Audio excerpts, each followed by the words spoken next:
આજે શું બની રહ્યું છે ભાઈ ડિનરમાં? આલુ પરાઠા. અઠવાડિયા પછી માંગ પૂરી થઈ રહી છે હસબન્ડની આલુ પરાઠાની. અઠવાડિયું થયું ટાળ કરતી હતી કે ગરમી છે આમ છે. તો આજે ગરમી નહીં? ખતમ થઈ ગયા હતા. ના દેશી ચાલુ છે ને જો. હમ પછી આલુ ખતમ થઈ ગયા હતા. અને એક સરપ્રાઈઝ પણ છે. સરપ્રાઈઝ.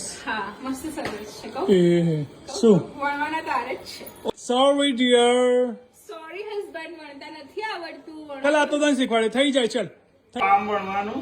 ભાઈને પતલું વેલણ જોઈએ. આ વણ્યું? હા આટલું જ વણ્યું? બહુ થઈ ગયું આવી રીતે. એ તો મને બી ખબર છે. નુસ્ખા હશે કામ કઢાવવાના.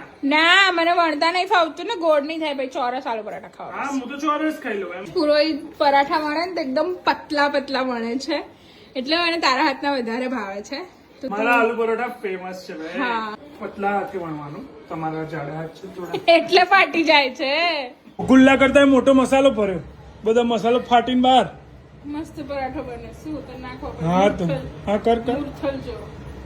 એવું ના શું ફાવે એક જ મિનિટમાં શીખી ગઈ. એવો ગોળ નહીં થયો જો. હા, એ બધું ચાલે આપણે એવું બધું આપણે કોઈ ગોળની રિક્વાયરમેન્ટ છે નહીં એમ બી. હા તો આવ્યું પાછું. મને આલુ ટિક્કી છે ને બહુ જ ભાવે. તો હું જયારે આલુ પરાઠા બનાવતી હતી ને ત્યારે મને આમ એવું થાય કે આની ટિક્કી બનાવી દો. તો આજે મારી પાસે બ્રેડ ક્રમ્સ બી હતા તો ટિક્કી ક્રિસ્પી થાય. અને એની મમ્મી ના પાડતી હતી બનાવવાની. હા અમે કે એ બધો કૂથો નહીં કરવો ચૂપચાપ આલુ પરાઠા ખાઈ લે એમ.